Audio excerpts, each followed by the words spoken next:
Estamos conversando con Manuel Martínez, capitán Cianuro, autor de este nuevo libro, un libro fascinante, 50 años del golpe en Argentina, que contiene testimonios de las víctimas de aquel atentado contra la democracia, de aquel golpe militar que instaurara una dictadura en suelo argentino. Efectivamente, estuve prácticamente un mes en Argentina. Hicimos más de 17 presentaciones con este libro. Es un libro testimonio, donde hay 24 testimonios, que tiene un ejercicio que es preguntarle qué te pasó el 24 de marzo de 1976, cuando se dio el golpe de Estado. Para ser claro, 3 años de que se había dado el golpe de Estado en Chile y en Uruguay, y bueno, sumado a otros golpes de Estado que ya estaban activados y democracias que se habían ido al carajo, por una operación además que se llama la Operación Cóndor, que funcionó para Latinoamérica, sobre todo para el Cono Sur, y que su plan maestro era justamente derrocar a los presidentes constitucionales y poner dictadura. En el caso de Sudamérica, como bien señalas, estimado amigo, Chile, Argentina, fueron las principales víctimas de este injerencismo estadounidense que precipitó la caída de las democracias y que aceleró el control militar y la dominación de Estados Unidos a través de esos regímenes opresores. Creo que este paralelismo que encontraste y que has publicado en tu obra, en tu nuevo libro, recoge mucho de la experiencia que ustedes enfrentaron en Chile y que aún hoy sigue la herida abierta por ese régimen de Augusto Pinochet que oprimió y que desangró a Chile. Claro, lo que tú dices es absolutamente cierto. Hay que entender que para poder implementar estos golpes de Estado se empezó a trabajar mucho antes. Empieza en los años 60, haciendo lo que es la Escuela de la América, invitando a diferentes oficiales a generar una acción que va a derivar en la doctrina de seguridad nacional, que va a derivar en golpes de Estado, pero para eso había que desestabilizar las democracias y para eso sirvió Kissinger con su maletín maldito de los 40 millones de dólares, que en el fondo recorría justamente América Latina y implementaba planes y los financiaba. En Chile, en el caso específico, fue financiado a los camioneros para tenerlos 6 meses parados, y esto desestabilizaba bastante la democracia por el hecho de que al no movilizar el transporte no tenías abastecimiento adecuado para las regiones, y eso traía un descontento social. En Argentina también pasó algo similar, y bueno, al final en Argentina empezaron antes de que dieran el golpe. Ya el año anterior un grupo muy sofisticado, muy bien implementado, que era la AAA, empezó a hacer secuestros, asesinatos y desapariciones. Eso es el año 75. Y el 76 dan el golpe de Estado, y justamente aquellos que habían estado en la AAA pasaron a ser parte también de la policía política, de la eliminación de la subversión, como le llamaron, y terminaron más de 30.000 personas desaparecidas en los años que duró esa dictadura siniestra y maldita, que entre medio tuvo 4 cabezas. No por una cabeza, sino eran 4. En Chile tuvo una, y uno de los siniestros es Videla, por el que Jorge parte Rafael la dictadura, y Galtieri, el que cierra la dictadura, que en el fondo comete un gran error de invadir las Islas Malvinas. Si bien es cierto, las Malvinas son argentinas y eso no debiera uno ni siquiera ponerlo en cuestionamiento, pero los ingleses tienen tomado ese territorio y la Argentina no estaba preparada, pero necesitaba dar algún golpe de Timón porque su popularidad estaba en los suelos. Y bueno, hace esa guerra fratricida chapucera. Los testimonios son bastante decidores porque hay algunos que son obviamente muy del vecino, que te cuenta que ese día no lo pasó bien y lo que sucedió los días siguientes, pero también hay gente como por ejemplo Emilio, se me viene a la cabeza en estos momentos, que tiene 54 años y lleva 50 años buscando a sus padres. Le desaparecieron cuando él tenía 4 años a su papá y a las semanas le desaparecen a su mamá. Él es uno de los muchos niños prestados, que se les llama, que en el fondo vivieron con la familia, con los abuelos, con los tíos, pero nunca encontraron a sus padres. Pero son 30.000 y más, porque hay gente que no denunció nunca, porque hay gente que tenía el temor de que fuera una sobre represión el hecho de ir a denunciar, y hay gente que termina muriendo con miedo. Bueno, es lo que las dictaduras hacen eso, que imprimen, aparte del horror, imprimen el miedo por kilo. Entonces, escribir estos libros testimoniales, así como el libro que pudimos presentar en un momento en Oaxaca, a los 50 años del golpe en Chile, así es, por ahí, en el 2023, este libro trae cosas complementarias y similares a ese. Por lo tanto, es un documento histórico que uno lo va implementando justamente para frenar el negacionismo que galopa en América, y no solamente en América, sino en el mundo. Los negacionismos se han vuelto a instalar, se niega el decir de que los nazis no eran tan terribles, se niega hoy día el genocidio que está sucediendo contra el pueblo palestino, y dicen que bueno, hay terrorismo, entonces es necesario. El negacionismo está vivo, el negacionismo dice que la Tierra es plana, el negacionismo habla de estupideces, contrarresta la ciencia. Entonces es bueno escribir este tipo de textos que pueden servir de alguna forma en un freno a este nueva forma de que la ignorancia se impone. Al neonegacionismo, ¿no? A este síndrome que ataca a los pueblos de intentar borrar su memoria o intentar difuminar el pasado. Si nos permites, Manuel, tenemos que hacer una pausa, nos quedamos en línea. Al regresar del corte, pues seguiremos conversando más sobre este nuevo libro. 6:17, volvemos. 6 de la mañana con 20 minutos, son las 6 de la mañana con 20 minutos en la capital oaxaqueña, y estamos conversando con Manuel Martínez, capitán Cianuro, autor de este nuevo libro, un libro fascinante, 50 años del golpe en Argentina, que contiene testimonios. Manuel, al escucharte, al reflexionar sobre tu visita a Oaxaca, sobre la presentación de tu libro en el Museo de los Pintores, sobre la disertación que hacías en torno a este rompimiento del hilo constitucional, vino a mí la necesidad de leer en el Archivo Histórico de la Argentina el posicionamiento final, la imputación final que hiciera el entonces fiscal de los juicios a las juntas, Julio Estracera. Él señalaba en su texto que ese proceso le había significado para todos aquellos que habían colaborado en la formulación de la acusación un doloroso descenso a zonas tenebrosas del alma humana, donde la miseria, la abyección y el horror registraban profundidades difíciles de imaginar antes y de comprender después.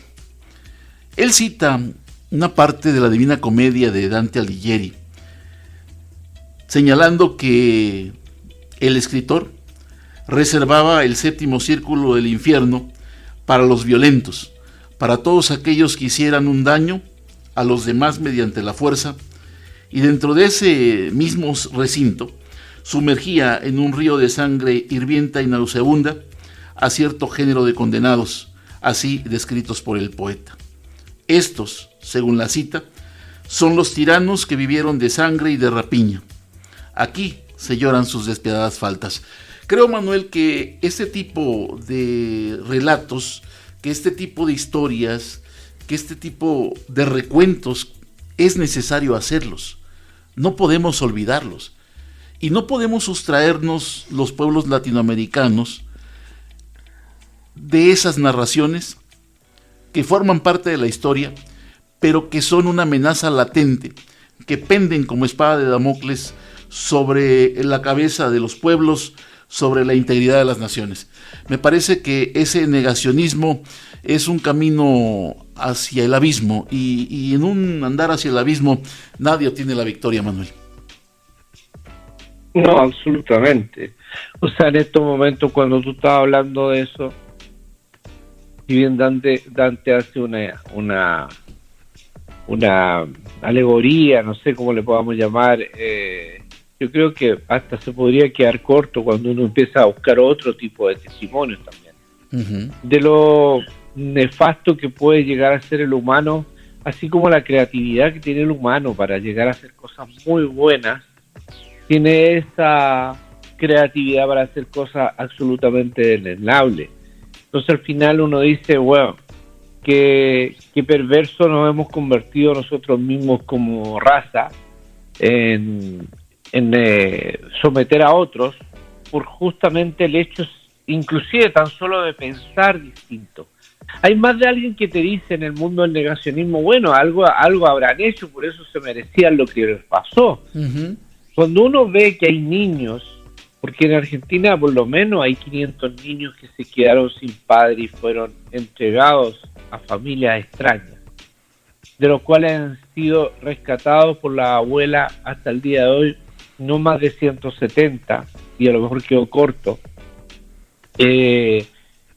Hay una atrocidad que se cometió paralelamente, porque esos niños no tenían ninguna razón, ni siquiera todavía tenían pensamiento crítico. Pero también hay que entender quiénes fueron los que fueron desaparecidos, asesinados.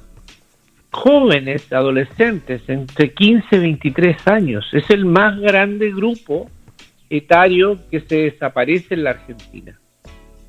Y también en Chile, y también cuando uno ve la Operación Cóndor. En la Operación Cóndor tenía la planificación de matar nuevas generaciones justamente para que no reprodujeran pensar subversivo que iba en contra de la implementación del neoliberalismo y la doctrina de seguridad nacional y todas aquellas cosas que fueron implementándose, pero minuciosamente, y con los años se aceptó como parte de la estructura democrática.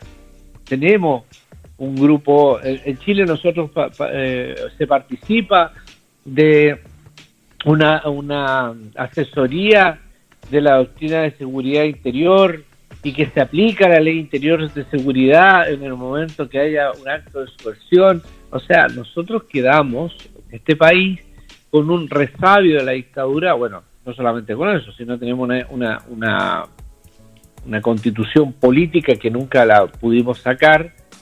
Ya vieron las revueltas que tuvimos en el año 2019 uh-huh. Y resulta que no funcionó.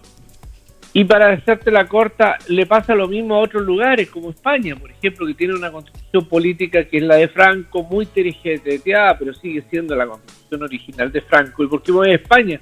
Porque no hace muchos días andaba una negacionista en México, que es la Ayuso, que es la presidenta del municipio de Madrid, hablando una cantidad de estupideces, de magnitudes de estupideces, y que hay estúpidos mexicanos que la recibieron y le dieron el espacio para escucharla. Y eso no es escuchar a la democracia, porque de repente los que no les gusta la democracia siempre apelan diciendo, bueno, es la libertad de expresión. Ojo ahí, porque una cosa es la libertad de expresión y otra es hacer alegoría de las doctrinas que dañan al ser humano y lo terminan terminando. Es como que alguien aplauda, insisto, el genocidio de Palestina por parte de los sionistas nazis. No tiene ningún sentido. Entonces al final yo digo, hay gente que está muy mal, pero va por la vida con esa maldad, generando confusión y entregando justamente sus puntos de vista que son absolutamente errados. Esparciendo un cono. Pizarro no fue un buen hombre que vino en nombre de la iglesia a conquistar México. Pizarro no es un buen tipo, y los españoles no vinieron en la mejor forma. Entonces hay que poner las cosas en su justa medida, y en su justa medida en la historia también.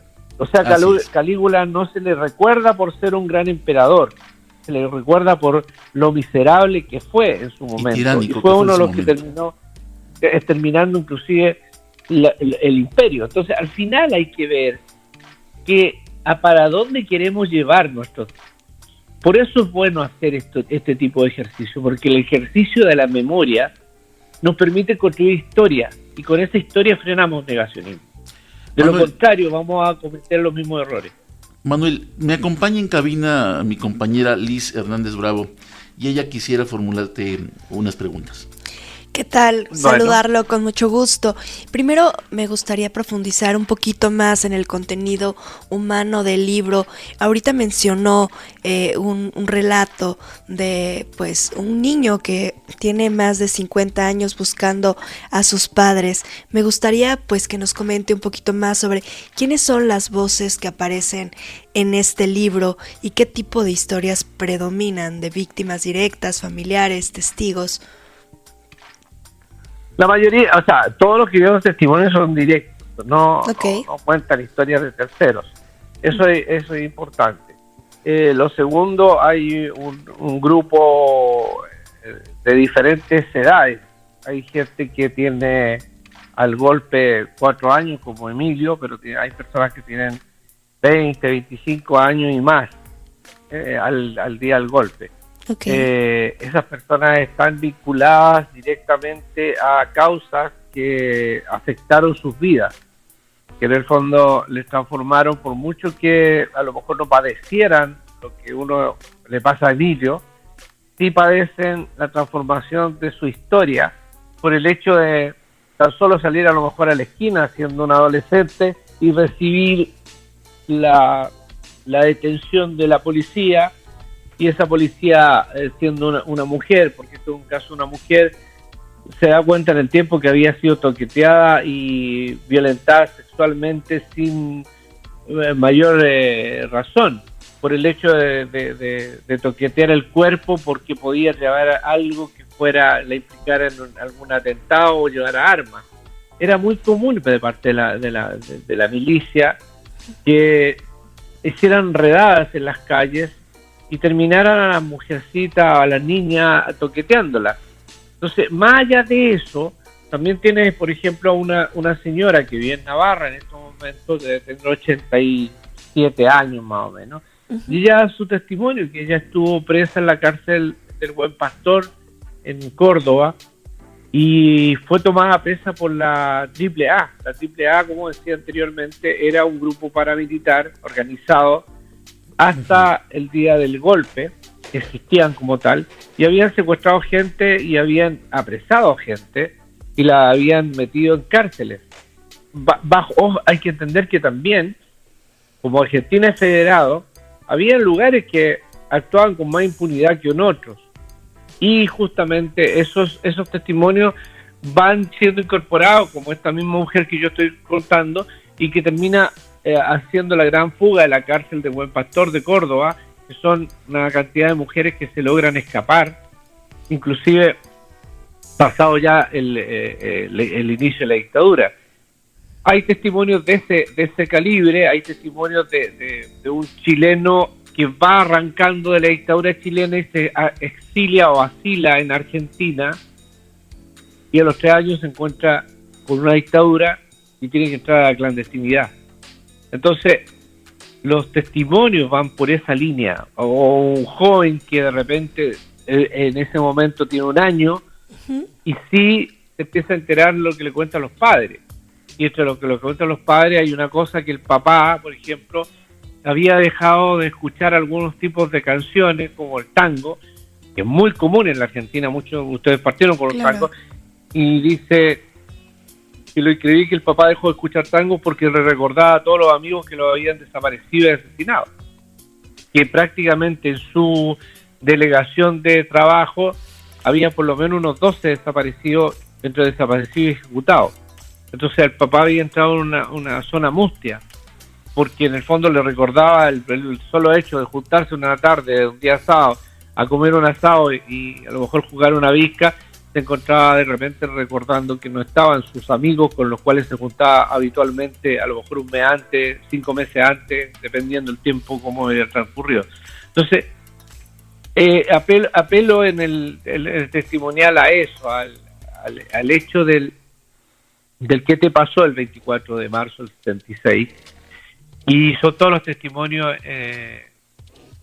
muy conmovedores, pero ¿sabes lo que más conmueve? Es cuando uno llega a presentar el libro, de 17 presentaciones, lo que va provocando en la gente que va a las presentaciones. Cuando uno deja la palabra abierta, la gente empieza a recordar y empiezan a ver testimonios que son no incluidos en el libro, obviamente, y que empiezan a contar su vida, qué les pasó ese día. Y el más que me llamó la atención fue una niña, una mujer ya, que habla que ella tiene mucha vergüenza de ser hija de quien es. Entonces uno como que se queda como pensando qué va a decir, ¿no? Y ella empieza a contar que su padre llegaba en un Falcon verde, que son los autos que usó la policía política argentina. En pleno toque de queda, llegaba muchas veces a bañarse, pensaba que habría estado haciendo, dice ella, pero después me di cuenta en el tiempo que mi mamá decidió separarse de mi papá, y yo nunca entendí por qué, y que la sancioné en algún momento. Después me di cuenta que mi padre era un miembro de la policía política argentina y que quién sabe cuántas personas hubiera torturado o a lo mejor asesinó a varias. Entonces, cuando te aparece la otra parte también, hay una agrupación en Argentina, que en Chile también la tenemos, que es una agrupación de los hijos de aquellos que fueron represores y que se oponen y reivindican justamente al detenido desaparecido y al ejecutado. O sea, los hijos de represores saben perfectamente de quién son hijos. Entonces, esto también es el ejercicio que vale la pena decir que se puede construir. El ejercicio de construir justamente esta historia basada también en personas que no estuvieron en el lado de la represión, sino estuvieron en el lado de los represores. Y eso es bueno que suceda y se sepa, porque el mundo tiene que entender que la gente no se siente muy orgullosa de ser hija o hijo de quien, claro, o hijo de quien asesinó o exterminó. Solamente hay que entender, presenté el libro, en lo que es la ex-EXMA. ¿Qué es eso? Era un gran sitio donde funcionaba parte de la Armada Argentina, en pleno barrio Palermo, un barrio bastante exclusivo, muy cerca de lo que es el famoso estadio de River. Manuel, si nos permites un instante, tenemos que hacer una pausa más. Son las 6 de la mañana con 36 minutos. Al volver del corte seguiremos con esta conversación. 6:33, volvemos. 6 de la mañana con 39 minutos. Continuamos en Viva FM comentando pues este libro sobre 50 años del golpe en Argentina, testimonios donde pues se recogen voces que vivieron uno de los episodios más oscuros del continente, y como lo hemos mencionado, sin memoria histórica, ¿qué nos queda, Tare? Es muy importante. Exactamente, no podemos olvidar, no debemos olvidar. Exactamente. Y tenemos que tanto en medios como también en libros plasmar esta memoria y plasmar estos actos que no pueden que no pueden volver a repetirse. Y preguntarle dónde podemos encontrar su libro, va a haber más presentaciones, dónde podemos conocer más acerca de su obra. El libro está en estos momentos en la etapa de ver la distribución. En Argentina está distribuido así por el Libris, se distribuye en todas las librerías de la Argentina. Voy a estar en la Feria del Libro de Guadalajara, obviamente ahí va a haber ejemplares. Esperamos presentarlo no solamente en Guadalajara, estamos gestionando hacer una presentación con la Universidad de Puebla, en Puebla obviamente, y bueno, si Oaxaca de repente se anima también podemos ir a presentar allá. La idea es generar no solamente una presentación de un libro y hablar de la Argentina, sino hablar de memoria. Y bueno, los mexicanos también tienen una memoria galopante colectiva que es importante revivirla. Si quieren ver alejar, quiero retomar un poquito y con eso cerrar el hecho de haber estado en la ex-EGMA, que le decía que era una parte de la Armada. Sí. Solamente ahí se desaparecieron 5.000 personas. Y lo más diabólico, maquiavélico, era que se hacían las torturas. Había un comedor, en el subterráneo se torturaba y en el entretecho se mantenía a los presos. O sea, los oficiales eran capaces de comer y después ir a hacer su labor, entre comillas, oficial. ¡Qué terror! De ahí nacen los vuelos de la muerte. Que hay dentro de esto, que en el gobierno de Kirchner se logra ubicar uno de los aviones que había servido como vuelos de la muerte y que estaba nada menos que en Estados Unidos. Ese avión servía hoy día como para paracaidismo y lo trajeron. Uno de esos aviones está dentro de la EXMA para que la gente tenga noción de cómo se llevaban a los ejecutados y lo iban a tirar mar adentro. Entonces hay una operación que está súper calculada. O sea, el Estado funcionó de base de terrorismo. Por algo se habla del terrorismo de Estado de las dictaduras de América Latina. Entonces eso es interesantísimo también analizarlo, porque no solamente sucedió en el cono sur, sino esto se viene planteando desde Estados Unidos. Estados Unidos, de los más de 200 años que tiene de democracia, por lo menos 15 solamente se le recuerda que no intervino en un país extranjero. El resto de sus años de democracia se dedicó para poder ser el buitre que en vez de esa ave que deambola, águila, ¿no? Se dedicó a intervenir estados. Y eso es Estados Unidos. Es un terrorista armado, interviene estados permanentemente. Hoy día está metido en Israel, está metido en muchos lugares que uno de repente dice los tentáculos tiene puestos. Claro que los tiene puestos. Y sobre todo con este oligofrénico del Donald Trump, que tiene absolutamente al mundo estresado porque el tipo es un terrorista. Y hay que nombrarlo como su nombre. No es un personaje normal. Y que lamentablemente tiene un séquito detrás que recurre a recursos y ese séquito lo mantiene. Como que al Estado en sí le interesa tener esto para poder tener el dominio. Pero miren, todos los imperios caen y yo creo que este está dando su último coletazo.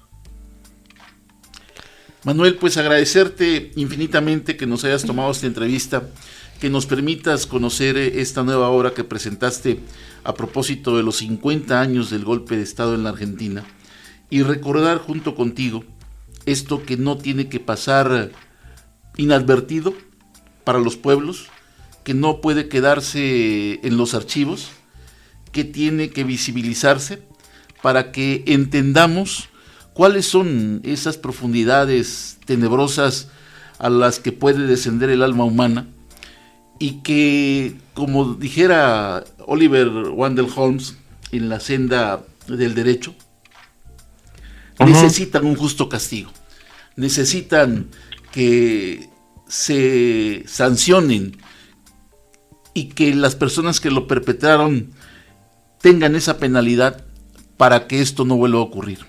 Me parece que estos testimonios que recoges en tu obra nos dan más claridad y nos hacen recordar ese pasaje oscuro que puede pender como peligro, como cualquier peligro, sobre la cabeza de los pueblos en América y en otras latitudes. Gracias, Manuel. Gracias, Tare, y recordemos que el nunca más ojalá no se transforme solamente en un eslogan.